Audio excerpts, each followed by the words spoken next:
सरल श्रीमद् भगवद गीता। गीता चिंतन और बोध।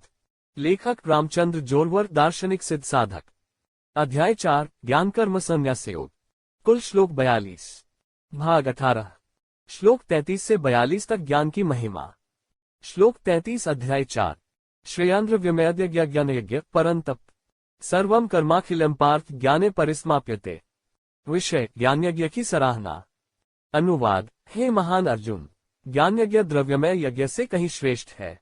साथ ही वास्तव में सभी कर्मों का अंत ज्ञान में होता है। चिंतन। आज हम सभी समाजों को पैसों के भ्रम में जी रहे देखते हैं। जागने से लेकर सोने तक हर कोई पैसा कमाने की नब्ज में रहता है। दिन भर हर आदमी पैसे की ही बात करता, चलता, खाता, पीता नजर आता है। मनुष्य के पास पैसे के अलावा और कुछ भी सोचने को नहीं है। उसकी रोजमर्रा की सारी जरूरतें पैसे के इर्द गिर्द ही सिमट कर रह जाती हैं। उसका रिश्ता, उसका कर्म, उसका पूरा जीवन पैसे के इर्द गिर्द घूमता है। धन न हो तो व्यक्ति अपंग हो जाता है। यह पैसा इतना महत्वपूर्ण हो गया है कि लगभग कोई भी इसके बिना जीने की हिम्मत नहीं करता। लेकिन यह सारा पैसे का खेल सिर्फ एक भ्रम है। वह नहीं देखता कि वह थका हुआ है। भले ही वह इस धन के लिए अपना पूरा जीवन लगा दे, उसे शाश्वत सुख की प्राप्ति नहीं होती है। वह अंत समय तक विचार करते हुए धन के कार्य में अपना जीवन व्यतीत करता है और उस धन के लिए बुरे कर्म और पाप करता रहता है। जीने के लिए एक हद तक पैसा जरूरी है। यह जीने का साधन है, लेकिन अंत नहीं।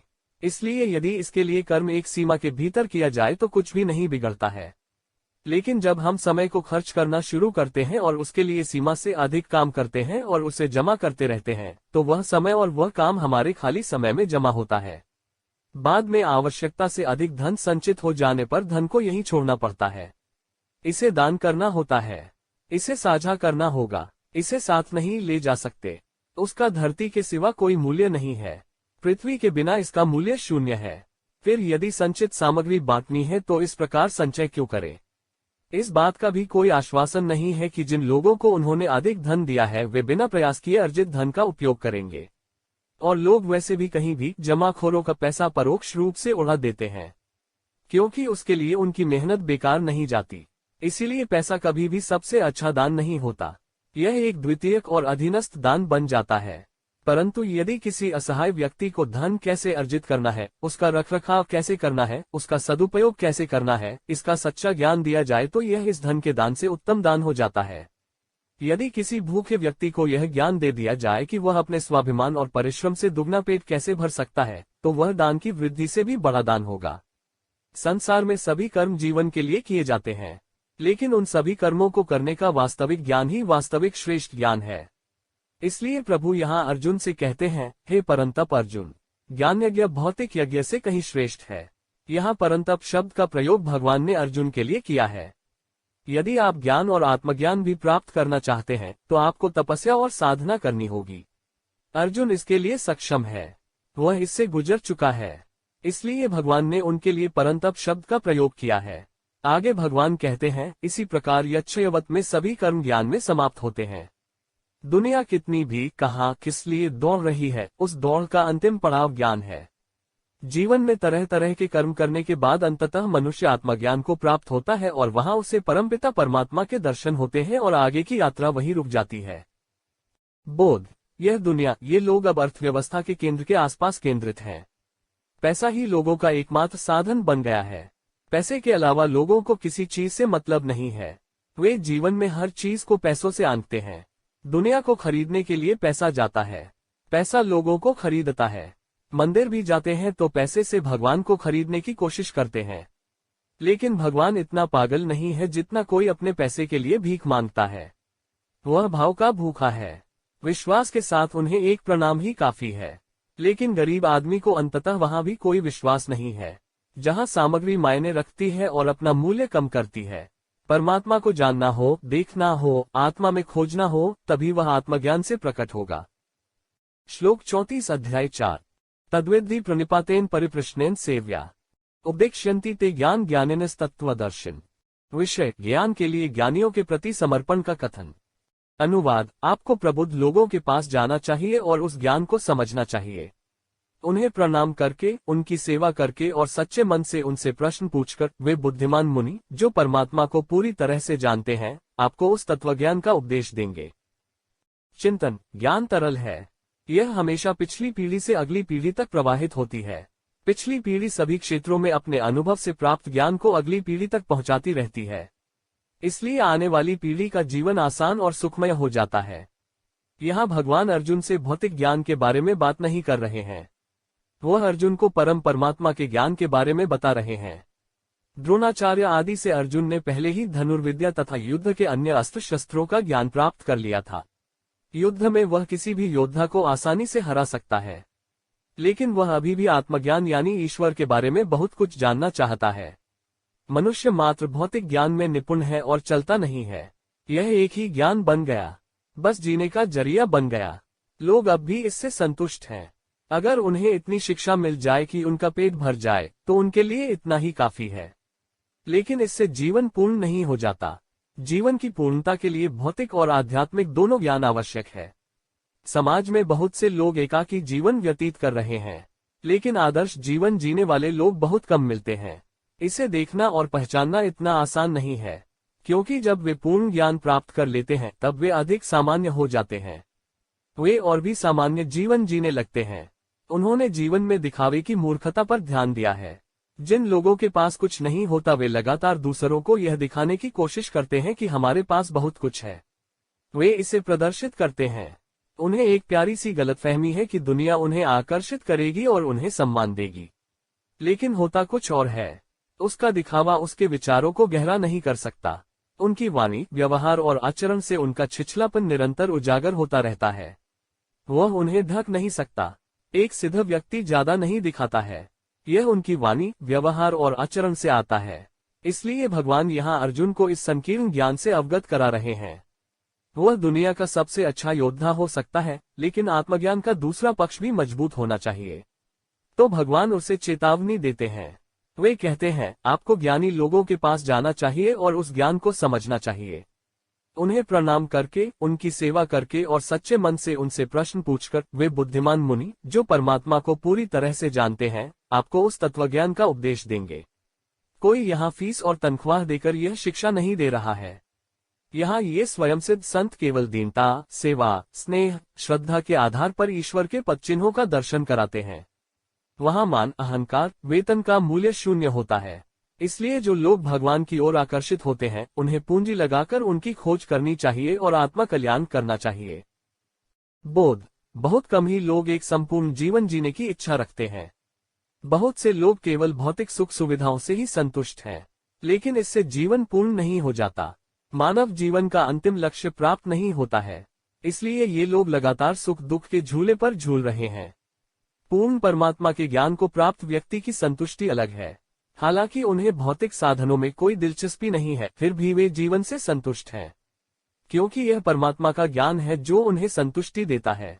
इसलिए मनुष्य को चाहिए कि ऐसे दैवीय स्वरूप का ज्ञान देने वाले ऋषि मुनियों की शरण में जाए, उनकी सेवा करे और उनसे उस दैवीय स्वरूप को जानने का उपाय बताए और इस जन्म में अपना जीवन बचाए। श्लोक 35 अध्याय 4। यज्ञात्वा न पुनर्मोहमेव यास्यसि पांडव येन भूतान शेषेन द्रक्ष्यस्यात्मन्यथो मयि। विषय, ज्ञान का फल। अनुवाद, यह जानकर फिर तू ऐसे प्रलोभनों में नहीं पड़ेगा। हे अर्जुन, वह ज्ञान जिसके द्वारा तू सभी प्राणियों को पहले स्वयं में और फिर परमात्मा में पूरी तरह से देखेगा। चिंतन। जब तक अज्ञान है तब तक भ्रम है। किसी को भी जन्म के समय अचानक ज्ञान की प्राप्ति नहीं होती है। मनुष्य और ईश्वर के बीच एक अंतर है। मनुष्य का जन्म होता है और भगवान अवतार लेते हैं। केवल भगवान पूर्ण ज्ञान का अवतार होने के नाते जानते हैं, ज्ञान रखते हैं। यह लाभ व्यक्ति को जन्म के समय नहीं होता है। यह मोह, आसक्ति से पैदा होता है। उसके ज्ञान पर कामनाओं और वासनाओं का पर्दा पड़ा रहता है, इसलिए वह उनसे परेशान है, षड्यंत्रों से ग्रस्त है। वे विकार उसे जीवन भर सताते हैं। उसके लिए व्यक्ति को भिन्न भिन्न अनुभवों के सागर से, अग्नि में प्रकाश से होकर गुजरना पड़ता है। वह भौतिक सुखों के मोह से बाज नहीं आता। वह काम विकार से पीड़ित है। अनेक नश्वर साधनों से आसक्ति, भूख उसे चैन से बैठने नहीं देती। वे सभी आसक्तियां उसे लटकाए रखती हैं, घुमाती रहती हैं। उनके मोह में फंसकर वह भी उनके लिए चक्कर लगाता रहता है। अनुभव के साथ भी हम बार बार वही गलतियां करते रहते हैं। वह उन गलतियों में भी दिलचस्पी लेता है। गंदगी के बैल की तरह एक जगह घूमने में खुशी मिलती है, फिर वह अपने को भूल जाता है। वह यह नहीं जानता या सुझाव देता है कि हम परमपिता परमात्मा से अलग होकर यहाँ आ गए हैं और इस भ्रम में फंस गए हैं, इसलिए वह इससे बचने की कोशिश भी नहीं करता। लेकिन जब वह सुख के इन सभी भौतिक साधनों से थक जाएगा, उनसे कष्ट उत्पन्न होने लगेंगे, तब वह धीरे धीरे होश में आएगा।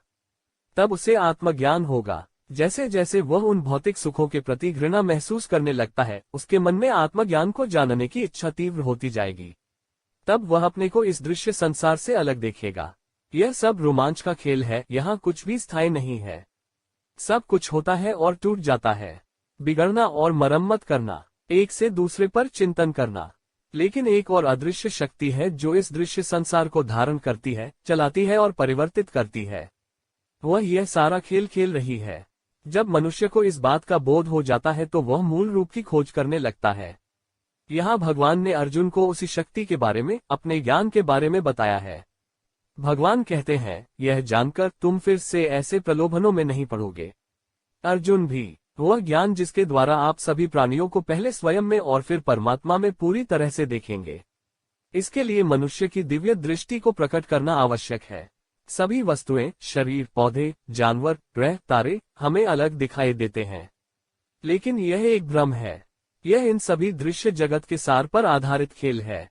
हमारे शरीर में अनगिनत कोशिकाएं हैं, लेकिन वे स्वतंत्र रूप से भी काम करते हैं। सभी कोशिकाएं मिलकर शरीर का निर्माण करती हैं, लेकिन उस शरीर में आत्मा अलग है। उसने ही इस शरीर को, इन कोशों को धारण किया है और वही आत्मा परमात्मा भी है। जो हमारे शरीर में हो रहा है वह इस ब्रह्मांड में भी हो रहा है। हमारी आंखों से दिखाई देने वाली वस्तुएं उस परमात्मा में तैर रही हैं। हम अपना काम स्वतंत्र रूप से कर रहे हैं, लेकिन फिर भी वे आत्मा परमात्मा से अलग नहीं है। इसे जान लेना ही आत्मज्ञान हो जाना है। भगवान इस श्लोक के द्वारा अर्जुन को यह ज्ञान दे रहे हैं। बोध, जो ज्ञान हम प्रतिदिन प्राप्त करते हैं वह केवल पेट भरने के लिए अर्जित ज्ञान है। यह भौतिक सुख के लिए अर्जित ज्ञान है, इसलिए हम दिन रात संघर्ष कर रहे हैं, रह रहा है, लेकिन सच्चा ज्ञान इससे परे है। जब हम शरीर से परे जाकर उस आत्मज्ञान को प्राप्त कर लेंगे तब हमारे अंदर कोई अहंकार, दूज भाव नहीं बचेगा। यह सारा संसार हम स्वयं हैं। एक अंश से, एक कण से हमारा शरीर उससे अलग होकर यहाँ संचार कर रहा है। दुनिया को जानना, लेकिन जब आपको पता चलता है कि यह दुनिया और आप एक हैं, तो आपको आत्मज्ञान मिलता है। आत्मा अस्तित्व लयबद्ध हो जाता है। स्वयं ब्रह्म बनने की क्रिया होती है। अहम ब्रह्मास्मि की अनुभूति होती है। श्लोक 36 अध्याय 4। अपि चेत्सि पापेभ्यः सर्वेभ्यः पापकृतम् सर्वं ज्ञानप्लवनेन वृजिन संतरिष्यसि। विषय, ज्ञान की नाव से घोर पापी भी बच जाता है। अनुवाद, भले ही आप अन्य सभी पापियों की तुलना में अधिक पापी हो, आप निश्चित रूप से ज्ञान की नाव में पाप के पूरे सागर को अच्छी तरह से पार कर जाओगे। चिंतन, पाप कौन करता है? जो लोग अपना हित नहीं जानते और दूसरों का हित नहीं जानते वे पाप करते हैं। मूल रूप से वे पाप और पुण्य के बीच के अंतर को नहीं जानते। इसलिए भूख लगने पर वे पशुओं की तरह पाप करते हैं और शिकार की तीव्र इच्छा रखते हैं। आदमी और जानवर जमीन और आसमान की तरह अलग हैं। जानवर जमीन पर है, लेकिन आदमी ने आसमान में भी पांव रखा है। बहुत से लोग भावनाओं, भूख और वासना की चपेट में आकर इस मानवीय गति को पूरी तरह भूल जाते हैं। इसका कारण है शिक्षा, ध्यान और चिंतन का अभाव। संक्षेप में, शिष्टाचार की कमी। कुछ लोगों के जीवन में उचित संस्कार न होने के कारण वे पाप की ओर अधिक प्रवृत्त होते हैं और पाप कर जाते हैं। इसलिए व्यक्ति को पाप और दंड के बीच के अंतर को जानना चाहिए, तभी वह दंड के पदचिन्हों पर चलना शुरू करेगा। पाप का अर्थ है स्वयं को या किसी अन्य जीव को किसी भी प्रकार से कष्ट देना, और पुण्य का अर्थ है इस सृष्टि में स्वयं को या किसी अन्य जीव को कष्ट न देना।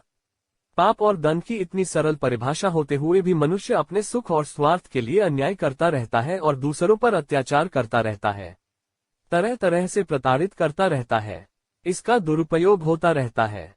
इस प्रकार वह अनेक पापों का भागी बनता रहता है। लेकिन केवल जब वह आत्म साक्षात्कार प्राप्त करता है तो उसे पता चलता है कि वह और अन्य जीवित प्राणी अलग नहीं है। उनकी आत्मा और हमारी आत्मा एक है, केवल दिखने में शरीर अलग है। सिर्फ इसलिए कि शरीर में अंतर है, आत्मा में कोई अंतर नहीं हो सकता। इसे अलग नहीं किया जा सकता है। वे हर जगह एक जैसे हैं और वे पूर्ण पुरुषोत्तम भगवान हैं। इस ज्ञान के बाद वही यातनाएं जो दूसरे भुगतते हैं हम भी सहने लगते हैं। तभी मनुष्य सतर्क होता है, तभी वह पाप प्रवृत्ति से विरक्त होता है। हम अपने जीवन इतिहास को चलाने के लिए अनगिनत पाप करते रहते हैं। भगवान ने इसे पापों का सागर कहा है। भगवान अर्जुन से कहते हैं, भले ही तुम अन्य सभी प्राणियों की तुलना में अधिक पापी हो, तुम निश्चित रूप से ज्ञान की नाव में पाप के पूरे सागर से अच्छी तरह पार कर जाओगे। बोध, मनुष्य जीवन भर अपने पापों के पहाड़, पापों के सागर को बढ़ाता चला जाता है। इतने से स्वार्थ के लिए भी मनुष्य दूसरों को कष्ट देता रहता है। लेकिन एक व्यक्ति तब तक बुद्धिमान नहीं होता जब तक कि वह उसी यातना का अनुभव न करे। वही खुशी जो हम दूसरों को देते हैं, और अगर दूसरे हमें दर्द देते हैं तो हमें क्या होता है, तभी उसे पता चलता है कि वह दूसरों से अलग नहीं है और वह बुद्धिमान हो जाता है। फिर उसकी यात्रा पुण्य के रास्ते शुरू होती है। तब उसे आत्मज्ञान की प्राप्ति होती है। तभी उसका आत्मस्नेह मिटता है। इसलिए आत्मानुभव के समान इस संसार में कोई दूसरा गुरु नहीं है, कोई बोध नहीं है, ऐसा कोई ज्ञान नहीं है। श्लोक 37 अध्याय 4 यथैधांसी ज्ञानाग्नि सर्वकर्माणि भस्मसात् कुरुते तथा। विषय, अग्नि के दर्शन से ज्ञान की महिमा। अनुवाद, क्योंकि हे अर्जुन, जिस प्रकार एक प्रज्वलित अग्नि ईंधन को भस्म कर देती है, उसी प्रकार ज्ञान की अग्नि समस्त कर्मों को भस्म कर देती है। चिंतन, मनुष्य के हाथों से स्थिति के अनुसार दो प्रकार के कर्म होते हैं, एक अच्छा कर्म और दूसरा बुरा कर्म। अच्छे कर्मों का फल अंततः अच्छा होता है और बुरे कर्मों का परिणाम अंततः बुरा होता है, जिसे हम पाप और पुण्य दो समूहों में बांटते हैं। अच्छा कर्म पुण्य बन जाता है और बुरा कर्म अंततः पाप बन जाता है। मनुष्य जब जन्म लेता है तो वह जीवित रहने के लिए संघर्ष करने लगता है। उसकी नजर में जीवन सबसे कीमती है। वह लगातार कोशिश कर रहा है, जीवन जीने के लिए संघर्ष कर रहा है। परिस्थिति के अनुसार इस संसार में, इस प्रकृति में अपने को समायोजित करता रहता है। जीवन को बनाए रखने के लिए उसे कई पापदंड स्थितियों के अनुकूल होना पड़ता है। यह धरती कई दृश्य और अदृश्य जानवरों से भरी पड़ी है। कीड़े हैं, जानवर हैं, उनमें से कुछ हिंसक हैं और कुछ उपयोगी हैं और कुछ न तो उपयोगी हैं और न ही हिंसक हैं। हालांकि कई जानवर अनजाने में मानव हाथों से मारे जाते हैं। वह खुद कुछ नहीं कर सकता। मच्छर, जूं, पिस्सू जैसे कीट उपद्रव मचाते हैं। इनके काटने से इंसान कई तरह की बीमारियों की चपेट में आकर मर सकता है, इसलिए वह उन्हें मारने से भी नहीं हिचकिचाते। सांप, बाघ, शेर जैसे जानवर इंसानों को मार सकते हैं। तब मनुष्य या तो उनसे दूर रहता है या उन्हें नष्ट कर देता है। यहाँ तक कि खड़े, बैठे और चलते फिरते भी कई छोटे छोटे कीड़े मकोड़े और जानवर मनुष्य के हाथों बिना उसकी जानकारी के कुचले और मारे जाते हैं। इस तरह इंसान के हाथों अनजाने में कई जाने जा रही हैं, लेकिन वह हत्याओं को नहीं रोक सकता। इस बात का ज्ञान होने पर भी वह जाने अनजाने अपने द्वारा किए जाने वाले बुरे कर्मों और पापों से बच नहीं सकता। फिर भी वह पाप उसके खाते में जमा हो जाता है। वह उस पाप का भागी बनता है। जब उसका मन ऐसे पापों से अवगत होता है तो उसके हृदय में करुणा पैदा होती है और वही करुणा आगे ज्ञान की अग्नि में प्रतिबिंबित होती है। फिर वह बहुत सावधानी से अगले जन्म की ओर बढ़ना शुरू करता है। वह इस बात का प्रयास करने लगता है कि कम से कम पाप और अधिक से अधिक पुण्य कैसे किया जाए। यहाँ भगवान ने उसे ज्ञानाग्नि कहा है। जीवन में प्रमुख तपस्या किसी भी जीव को नुकसान नहीं पहुंचाना है और उनके जीवन को तन, मन, धन से नुकसान नहीं पहुंचाना है। साथ ही अधिक से अधिक हिंसक पशुओं, मनुष्यों को रोककर और कभी कभी उन्हें नष्ट करके सृष्टि के इस चक्र को सुरक्षित रूप से चलाने में मदद करना ज्ञान की अग्नि से सभी कर्मों को जलाकर भस्म कर देना कहलाता है। मनुष्य के पास निश्चित रूप से इतनी अच्छी समझ है, परंतु कभी कभी वह उस शुद्ध बुद्धि का भी अपने स्वार्थ के लिए दुरुपयोग करता है और पाप का भागी बन जाता है। यदि वह इस जीवन को सुखपूर्वक व्यतीत करना चाहता है तो उसकी बुद्धि में ज्ञान की अग्नि केवल वही प्रज्वलित करता है जो इस बात का ध्यान रखता है कि उस पर कर्म का कोई ऋण न रहे। पुण्य वही कर सकता है। बोध, इस धरती पर सबसे बुद्धिमान प्राणी केवल मनुष्य है। अन्य सभी जीवों की बुद्धि की सीमा होती है, इसलिए वे अपने जीवन पर्यंत प्रकृति के नियमों का पालन करने की सीमा तक ही कर्म कर रहे हैं। उनका केवल अपने पेट के प्रति कर्तव्य है। लेकिन मनुष्य इन सब से अलग है। उसकी बुद्धि पृथ्वी के सभी प्राणियों से अधिक गहरी है, इसलिए वह पाप और पुण्य के बीच के अंतर को जानता है। ज्ञान सबसे बड़ा उपहार है जो प्रकृति ने मनुष्य को दिया है। अतएव वह इस पृथ्वी पर भूतल, आकाश और पाताल लोक में सरलता से विचरण करता है। उन्होंने नए आविष्कारों और विचारों को लागू किया है, इसलिए इस धरती पर उसका कोई प्रतिस्पर्धी नहीं है। उसकी बराबरी कोई नहीं कर सकता, परंतु बहुधा वह अपने इस विशेष ज्ञान को भूल जाता है और अनेक पापों की ओर प्रवृत्त होता है। अनजाने में हमारे पाप भी कम नहीं हैं, लेकिन वह उन्हें सुझाने के बजाय पागलपन से उन्हें जोड़ता है। परंतु सही अर्थों में जब उसकी बुद्धि को इस बात का पश्चाताप होता है, तभी उसकी बुद्धि ज्ञान की अग्नि को प्रज्वलित करती है और वहीं से उसे पुण्य कर्म करने की प्रेरणा मिलती है। श्लोक 38 अध्याय 4। न ही ज्ञानेन सदृशम पवित्रमेह विद्यते तत्स्वयं योग संसिद्ध कालेनात्मनि विन्दति।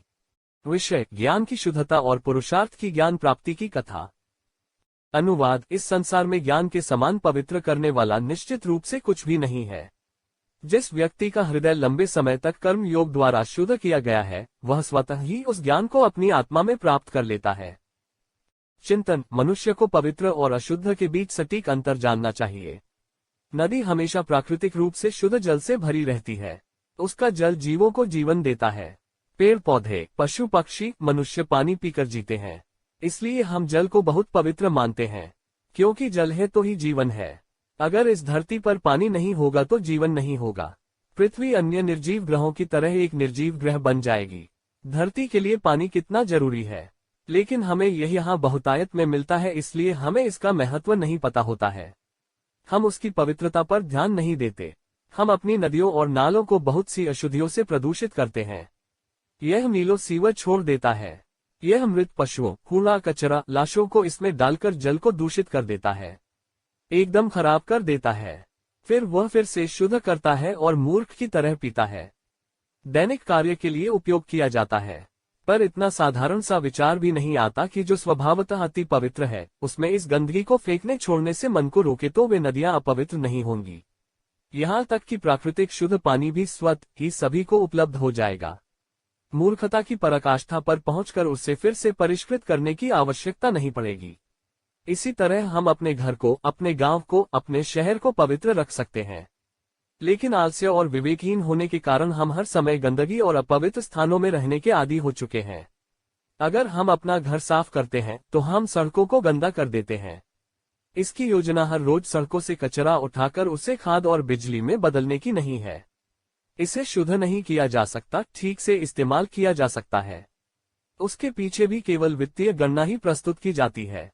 संक्षेप में, यह हम ही हैं जो अपने शुद्ध, प्राकृतिक, सात्विक, पवित्र जीवन को इन दोषों से प्रदूषित करते हैं। इन सभी अपवित्र जीवनों का मूल हमारे विचारों में है। जो लोग मन में विचारों की पवित्रता को जानते हैं, वे समग्र रूप से जीवन की बाहरी दुनिया की पवित्रता को भी जानते हैं। फिर ऐसे लोग लगातार पवित्र जीवन जीने की कोशिश करते हैं। जो मन में होता है वह अंत में बाहर आता है। बाहर से जो मन में प्रवेश करता है वह भी उस मनुष्य की प्रवृत्ति के अनुसार मन में प्रवेश करता है। जो व्यक्ति पवित्र, सात्विक और पवित्र जीवन जीना चाहता है, वह अपने विचारों और आचरण में भी शुद्ध, सात्विक और पवित्र होता है। इस श्लोक में भगवान ने अर्जुन को यही उपदेश दिया है। भगवान कहते हैं, निश्चय ही इस संसार में ज्ञान के समान पवित्र करने वाली कोई वस्तु नहीं है। जिस व्यक्ति का हृदय लंबे समय तक कर्म योग द्वारा शुद्ध किया गया है, वह स्वतः ही उस ज्ञान को अपनी आत्मा में प्राप्त कर लेता है। अचानक किसी के नैतिक विचार शुद्ध और पवित्र नहीं हो जाते। उसके लिए मेहनत से अभ्यास करना है, वही कर्म योग कहलाता है। जिस प्रकार यह संसार चल रहा है और बदल रहा है, उसे देखते हुए यदि हम अपने आचरण को शुद्ध और पवित्र रखने की कोशिश करते हैं, तो उस शुद्ध, सात्विक, पवित्र कर्म योग से हमारा ज्ञान भी उस समय के अनुसार शुद्ध और पवित्र हो जाता है। विचार का अर्थ है ज्ञान और ज्ञान का अर्थ है हृदय। इसमें कोई फर्क नहीं है। सारा खेल विचारों का है। हम कैसे जीते हैं, यह सब हमारे अपने विचारों पर निर्भर करता है। लेकिन बहुत से लोग उन विचारों को भी शुद्ध, सात्विक, पवित्र नहीं रख पाते। आलस्य और स्वार्थ दो ऐसी चीजें हैं जो हमारे विचारों को बिगाड़ती और दूषित करती हैं। इसलिए ध्यान के मार्ग के आधार पर कि कौन से विचार शुद्ध, सात्विक और शुद्ध हैं, व्यक्ति का जीवन भी शुद्ध, सात्विक और शुद्ध हो जाता है। इसको कहते हैं सच्चा ज्ञान। इसे आत्मज्ञान कहते हैं। इसे सच्चा कर्म योग कहते हैं। बोध। केवल पेट भरने के लिए जीना, पशुओं की तरह शरीर के सुखों में फंसना जीवन है ही नहीं। जीवन इससे कहीं अधिक है। मनुष्य को इसकी निरंतर खोज करनी चाहिए। आत्मनिरीक्षण निरंतर करते रहना चाहिए। बहुत से लोग शरीर से परे नहीं जाते हैं। उनका जीवन तो खाने पीने और मौज मस्ती में ही है। तब उन्हें वही लाभ मिलता है। यद्यपि शरीर भोजन करता है और वासनाओं में लिप्त रहता है, लेकिन इन पाश्विक लोगों को यह एहसास नहीं है कि इससे परे एक अलग शाश्वत आनंद आत्मा के माध्यम से शरीर में निवास करता है। वे मूर्खों की भांति अपना जीवन केवल खाने में ही नष्ट कर देते हैं।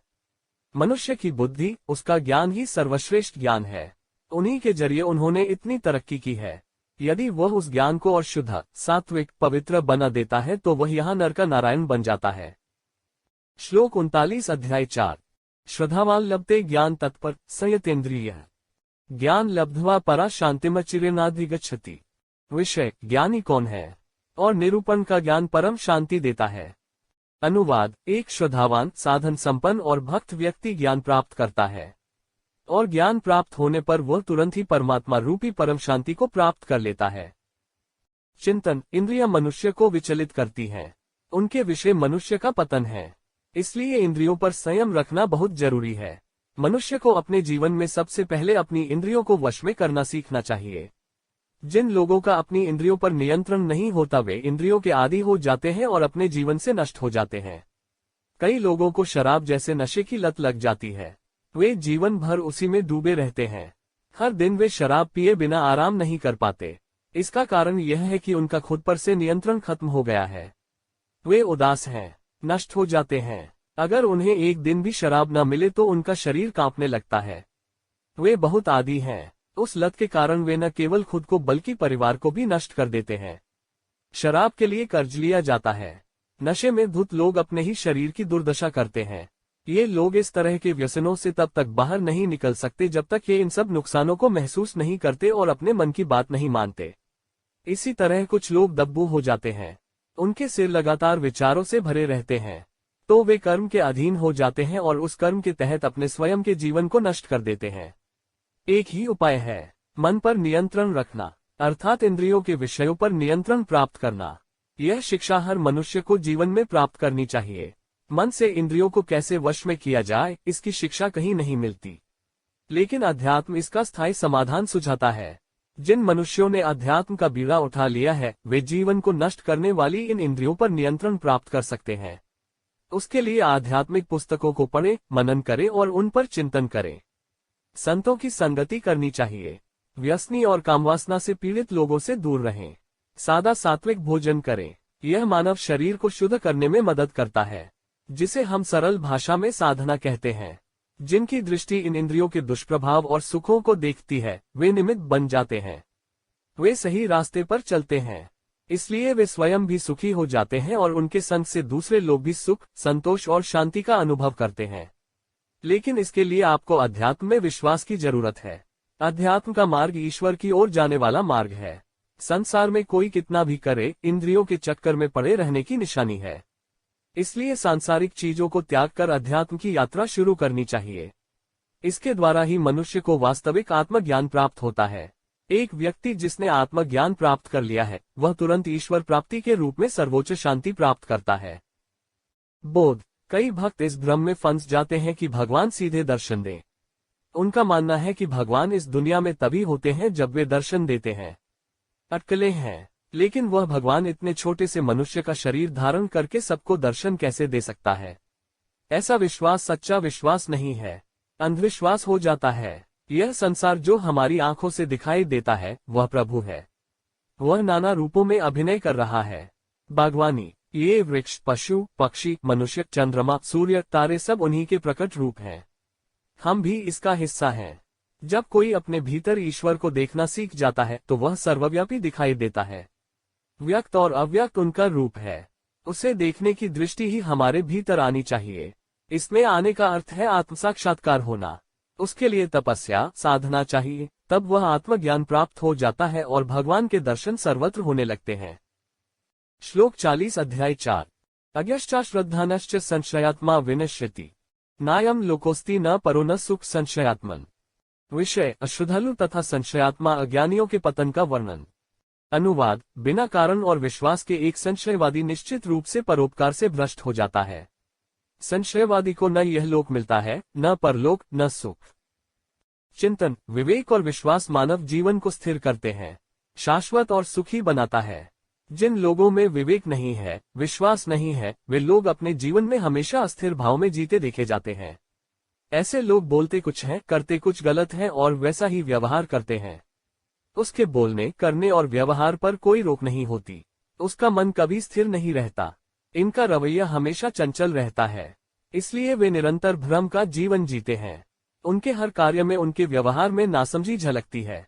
क्या होगा? इन लोगों को इस बात का जरा भी अंदाजा नहीं होता है कि किसी भी कार्य के परिणाम क्या होंगे और इससे किसी को कितना नुकसान होगा। उन्हें संवेदनहीन कहा जाता है, इसलिए इनका किसी पर भी दृढ़ विश्वास नहीं होता है। कोई विश्वास नहीं है। वे हमेशा दुनिया को संदेह की नजर से देखते हैं और उसी तरह का व्यवहार करते हैं। अभिनय कर रहे हैं। उनके इस व्यवहार को देखकर सामने वाले भी भ्रमित हो जाते हैं।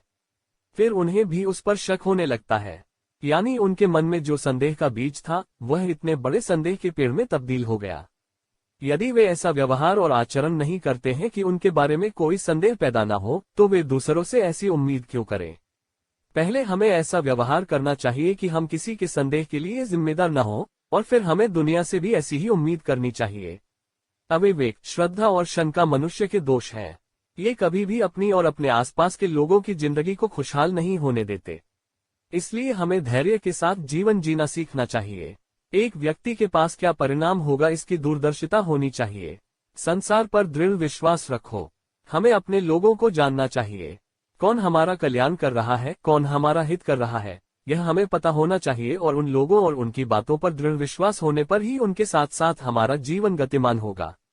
हमारा जीवन भी सुखमय होगा। एक संशयवादी जिसमें इन गुणों का अभाव होता है, वह निश्चित रूप से परोपकार अर्थात स्वार्थ से विमुख हो जाता है। संशयवादी को न यह लोक मिलता है, न परलोक, न सुख। यही भगवान अर्जुन से कहते हैं। यह हम पर भी लागू होता है। बोध, अविवेक और संदेह मनुष्य के सबसे बड़े शत्रु हैं। प्रायः व्यक्ति अपने ही छोटे बड़े स्वार्थों में अंधा हो जाता है और अविवेक, अविश्वास और संदेह के साथ जीवन जीने लगता है। लेकिन उसे अपने, अपने परिवार और अपने रिश्तेदारों और समाज के लिए भी विनाशकारी परिणाम भुगतने पड़ते हैं। इसलिए इंसान के जीवन में पूर्णता जरूरी है। भक्त लोग ज्यादा पढ़े लिखे नहीं होते, लेकिन यह उनका विश्वास है जो उन्हें पूरा करता है। जो उत्तम है, बहुत सारी शिक्षा प्राप्त करें, समाज का अनुभव करें। उनके पास अच्छा विवेक है, इसलिए उनका जीवन भी उस विवेक और दूरदर्शिता के बल पर पूर्णता को प्राप्त करता है। लेकिन उनमें से जो बहुत आदिम नहीं है और बहुत पढ़े लिखे नहीं है, वे आधे अधूरे मन से, अविवेक से, अविश्वास से और शंका से जीते हैं। इसलिए वे खुद दुखी रहते हैं और दूसरों को सुख से जीने नहीं देते। श्लोक 41 अध्याय 4। योगसनिस्त कर्मान ज्ञानसंचिन्सेन्शिम आत्मवंतम न कर्माणि निबध्नन्ति धनंजय। विषय, निस्संदेह निष्काम कर्मों का कोई कर्मबंधन नहीं है। अनुवाद, हे धनंजय, जिस पुरुष ने कर्म योग के संस्कार द्वारा अपने समस्त कर्मों को परमात्मा को समर्पित कर दिया है और जिसने अंतःकरण से सभी संदेहों का नाश कर दिया है, उस पुरुष के लिए कर्म बंधन नहीं है। चिंतन, अपने जीवन में धैर्य और संयम से निष्काम कर्म करना बहुत ही लाभदायक होता है। उतावला, चंचल व्यक्ति कभी भी कर्मयोग को प्राप्त नहीं कर पाता। उसकी बुद्धि, उसके विचार बिखरे हुए हैं। वह उन पागल विचारों से कई गलत काम करता है, यानी वह कर्म करता है जो जीवन के लिए कभी हितकर नहीं होता। बुद्धि से स्थिर भाव से किए गए कर्म स्वयं के लिए और दूसरों के लिए हितकर होते हैं, लाभकारी हैं। कर्म सिर्फ कर्म नहीं रहना चाहिए बल्कि कर्मयोग में परिवर्तित होना चाहिए। हम जो भी नित्य कर्म उस परमात्मा को समझकर करते हैं, वे कर्म कर्मयोग में परिणत हो जाते हैं। मैं करता हूँ यह भाव मन में नहीं रहता। मैं जो भाव करता हूँ, जब तक मन में रहता है तब तक वह कर्म ही कर्म रह जाता है। इसमें केवल सुख है। सुख दुख के उतार चढ़ाव आते रहते हैं, लेकिन हम परमेश्वर की आत्मा में किए गए कार्यों से नहीं चिपके रहते। स्वयं का बोध नहीं रहता, मन में अहंकार नहीं रहता। फिर उससे जो परिणाम आते हैं वे बड़े सात्विक, सुखदायी होते हैं। मन की शांति आती है। इसलिए भगवान अर्जुन को यहाँ इसके बारे में एक विचार दे रहे हैं। भगवान कहते हैं, हे धनंजय, जिसने कर्म योग के अनुष्ठान के माध्यम से सभी कर्मों को परमात्मा को अर्पण कर दिया है और जिसने विवेक के साथ सभी संदेहों को नष्ट कर दिया है, ऐसे हृदय वाले व्यक्ति पर कर्म बंधन नहीं होते। जब कोई व्यक्ति संदेह से कार्य करता है तो उस व्यक्ति का हृदय हमेशा गंदा रहता है। यह स्वार्थ, भय, छल, ईर्ष्या जैसे विकारों से भरा हुआ है। विवेक, तारतम्य का प्रयोग हृदय से इसी विकार को दूर करने के लिए किया जाता है। यह दुनिया, तुम कुछ भी नहीं हो। ईश्वर की दृष्टि में यह जीव एक कीट के समान है, लेकिन उसमें कितना अभिमान, कितना अहंकार। जब तक उसका अभिमान वो अहंकार उसके मन में रहेगा तब तक उसका मन संदेह से ग्रस्त रहेगा। लेकिन अगर हम विवेक और विचार के साथ अपनी बुद्धि का ठीक से उपयोग करें और इस धरातल पर हमें अपनी तुच्छता का बोध हो, तभी हमारी शंकाएं फिट होने लगती हैं। जब हृदय से ये शंकाएं दूर हो जाएंगी तभी इस परमात्मा के प्रति हमारी आस्था दृढ़ होगी और जीवन जीने के लिए हम जो कर्म करेंगे वह परमात्मा समझ में आएगा। मनुष्य को इसके परिणामों के लिए दोष नहीं देना है। वह पाप पुण्य से आगे निकल जाता है, उसे कुछ भी नहीं रोकता है। उसके बाद उसका जीवन शुद्ध और सात्विक हो जाता है। बोध। अपने जीवन को, अपने करियर को चलाने के लिए हम जो दैनिक क्रियाएं करते हैं वह हम अपने अहंकार को, अपनी उपलब्धियों को मानकर ही करते हैं। इसलिए हमें अपने जीवन में मनचाही सफलता नहीं मिल पाती है। हम जैसा चाहते हैं वैसा विकास नहीं कर रहे हैं। लेकिन जब हम उस परम आत्मा परमात्मा के उसी कर्म को समझने लगते हैं तो बिना जाने ही हमें अपार सफलता मिल जाती है। जीवन बेफिक्र हो जाता है, क्योंकि स्वयं का कोई बोध नहीं है, इसमें अहंकार नहीं है। यही वास्तविक निष्काम कर्म है और यही वास्तविक कर्मयोग है। श्लोक 42 अध्याय 4। तस्मात् ज्ञान संभूत हृत्स्थ ज्ञानासिनात्मन चित्वेन संशयम योगमतिष्ठोत्तिष्ठ भारत। विषय, निष्काम योग में स्थित होकर युद्ध करने के निर्देश। अनुवाद। इसलिए हे भरतवंशी अर्जुन, ज्ञान रूपी तलवार से अपने हृदय में स्थित इस अज्ञानजनित संशय को नष्ट करके कर्मयोग में समर्चित होकर युद्ध के लिए खड़े हो जाओ। चिंतन। मनुष्य के जीवन में स्थिति के अनुसार अनेक बुरी घटनाएं निरंतर आती जाती रहती हैं। इनसे भागकर मनुष्य का जीवन सफल नहीं होता, वह और भी अधिक निंदनीय, घृणित जीवन जीता है। जो व्यक्ति जीवन में हर अच्छी और बुरी स्थिति का सामना शंका और विवेक से करता है वही अपने जीवन में सफल होता है। भगवान इस मंत्र को इस श्लोक में अर्जुन को दे रहे हैं। ऐसी ही स्थिति आज अर्जुन के सामने कौरवों के लोभ और स्वार्थ के कारण आ गई है। उन्होंने युद्ध जैसी स्थिति पैदा कर दी है। हालांकि पांडव दुनिया के सबसे महान योद्धा थे, लेकिन उन्होंने कौरवों के लगातार विश्वासघात और उत्पीड़न का धैर्य से जवाब दिया था। कौरवों के विश्वासघाती और स्वार्थी रवैये का आघात उन्होंने बहुत समय तक झेला था। फिर भी कौरव बुद्धिमान नहीं थे। उनका रवैया, उनका स्वार्थ अंत तक कुत्ते की पूंछ की तरह टेढ़ा रहा और अंत में हस्तिनापुर, इंद्रप्रस्थ का युद्ध आया। दुर्योधन का हठ पूरे भारत की तबाही का कारण बनने वाला था।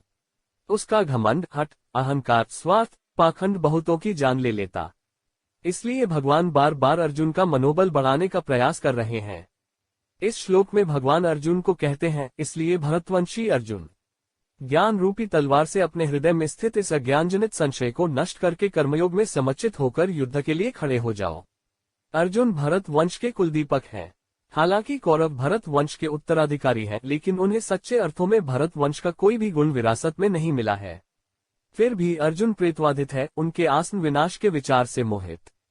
यह इस विचार से समाप्त हो गया है कि युद्ध सरल नहीं है और इसके परिणाम भी सरल नहीं है। वह युद्ध समाप्त करने की बात कर रहा है, लेकिन यह भगवान कृष्ण को स्वीकार्य नहीं है। पांडवों की सेना न्याय की सेना है। उसने कौरवों से, उस हठी दुर्योधन से कई समझौते किए, लेकिन उसने हमेशा पांडवों का तिरस्कार किया और उन्हें सताया और उन्हें निर्वासित कर दिया।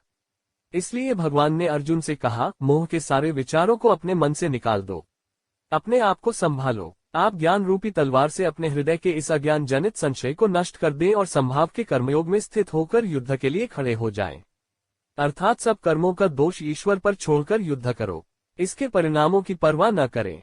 उन पाप पुण्यों की जितनी भी आवश्यकता होगी वो परमात्मा उन्हें स्वीकार कर लेगा। वह इसके लिए जिम्मेदार होंगे। बोध। हमेशा दो तरह के लोग होते हैं, एक नेकदिल ईमानदार लोग हैं और दूसरे हमेशा एक विश्वासघाती दुष्टचित व्यक्ति हैं। पूरी दुनिया में इन दोनों लोगों का संघर्ष जारी है। इसलिए सारी मानव जाति को दुखों का परिणाम भुगतना पड़ता है। स्वार्थी, लोभी और कपटी लोगों के पापों का फल पुण्यात्माओं को भी भोगना पड़ता है। वे दुनिया को चालू नहीं रखते हैं। इसलिए सज्जनों को भी अपनी मर्यादा छोड़कर इन दुष्टों का नाश करना पड़ता है।